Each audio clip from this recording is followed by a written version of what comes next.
ಕೂಡ ಅಲ್ಲೇ ಇದ್ದೀನಿ 2 ದಿನದಿಂದ. ಇವತ್ತು ಸಾಯಂಕಾಲ ರಿಸಲ್ಟ್ ತಮ್ಮ ಎದುರುಗಡೆ ಬರುತ್ತೆ. 5 ಸೀಟು, ಅದರಲ್ಲೂ ಸ್ಪೆಷಲಿ 5ನೇ ಸೀಟ್ ಹತ್ರ ಖಂಡಿತವಾಗ್ಲೂ ಆರಿಸಿ ಬರುತ್ತೆ. ಕಾಂಗ್ರೆಸ್ ಪಕ್ಷದ ವಿಧಾನ ಪರಿಷತ್ಗೆ ಹೋಗ್ತಾ ಇರುವಂಥ 5 ಸದಸ್ಯರು ಕೂಡ ಆರಿಸಿ ಬರ್ತಾರೆ, ಗೆದ್ದು ಬರ್ತಾರೆ. ಬಿಜೆಪಿ ಉಚ್ಚಾಟಿತ ಶಾಸಕರು ಹೇಳ್ತಿದ್ದಾರೆ ಆತ್ಮಸಾಕ್ಷಿಯಲ್ಲಿ ಮತ ಹಾಕ್ತೀವಿ ಅಂತ. ಅದೇ ರೀತಿ JDS ಮತ್ತೆ ಬಿಜೆಪಿಯಲ್ಲಿ ಇನ್ನು ಕೆಲವರು ಯಾರಾದರೂ ಇದ್ದಾರೆ ಮೇಡಮ್ ಮತ ಹಾಕಂತವ್ರು?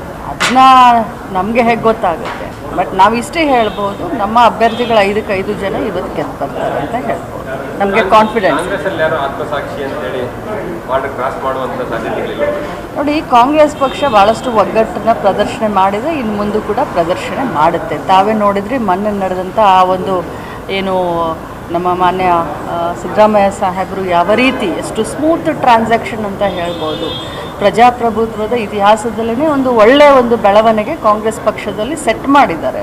ಸೊ ಇದರ ಅರ್ಥನೇ ಕಾಂಗ್ರೆಸ್ ಪಕ್ಷದಲ್ಲಿರುವಂಥ ನಾವೆಲ್ಲರೂ ಕೂಡ ಒಗ್ಗಟ್ಟಿನಿಂದ ಇದ್ದೀವಿ ಅಂತ ಇದರ ಅರ್ಥ. Thank you sir. ನಾನು ಕೂಡ ಅಲ್ಲೇ ಇದ್ದೀನಿ 2 ದಿನದಿಂದ. ಇವತ್ತು ಸಾಯಂಕಾಲ ರಿಸಲ್ಟ್ ತಮ್ಮ ಎದುರುಗಡೆ ಬರುತ್ತೆ. 5 ಸೀಟು, ಅದರಲ್ಲೂ ಸ್ಪೆಷಲಿ 5ನೇ ಸೀಟ್ ಹತ್ರ ಖಂಡಿತವಾಗ್ಲೂ ಆರಿಸಿ ಬರುತ್ತೆ. ಕಾಂಗ್ರೆಸ್ ಪಕ್ಷದ ವಿಧಾನ ಪರಿಷತ್ಗೆ ಹೋಗ್ತಾ ಇರುವಂಥ 5 ಸದಸ್ಯರು ಕೂಡ ಆರಿಸಿ ಬರ್ತಾರೆ, ಗೆದ್ದು ಬರ್ತಾರೆ. ಬಿಜೆಪಿ ಉಚ್ಚಾಟಿತ ಶಾಸಕರು ಹೇಳ್ತಿದ್ದಾರೆ ಆತ್ಮಸಾಕ್ಷಿಯಲ್ಲಿ ಮತ ಹಾಕ್ತೀವಿ ಅಂತ. ಅದೇ ರೀತಿ JDS ಮತ್ತೆ ಬಿಜೆಪಿಯಲ್ಲಿ ಇನ್ನು ಕೆಲವರು ಯಾರಾದರೂ ಇದ್ದಾರೆ ಮೇಡಮ್ ಮತ ಹಾಕಂತವ್ರು?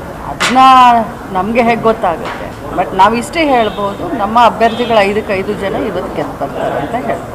ನಮಗೆ ಕಾನ್ಫಿಡೆನ್ಸ್.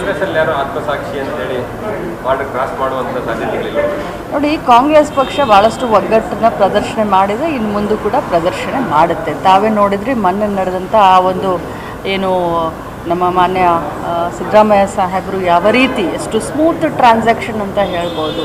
ಪ್ರಜಾಪ್ರಭುತ್ವದ ಇತಿಹಾಸದಲ್ಲೇ ಒಂದು ಒಳ್ಳೆಯ ಒಂದು ಬೆಳವಣಿಗೆ ಕಾಂಗ್ರೆಸ್ ಪಕ್ಷದಲ್ಲಿ ಸೆಟ್ ಮಾಡಿದ್ದಾರೆ. ಸೊ ಇದರ ಅರ್ಥನೇ ಕಾಂಗ್ರೆಸ್ ಪಕ್ಷದಲ್ಲಿರುವಂಥ ನಾವೆಲ್ಲರೂ ಕೂಡ ಒಗ್ಗಟ್ಟಿನಿಂದ ಇದ್ದೀವಿ ಅಂತ ಇದರ ಅರ್ಥ.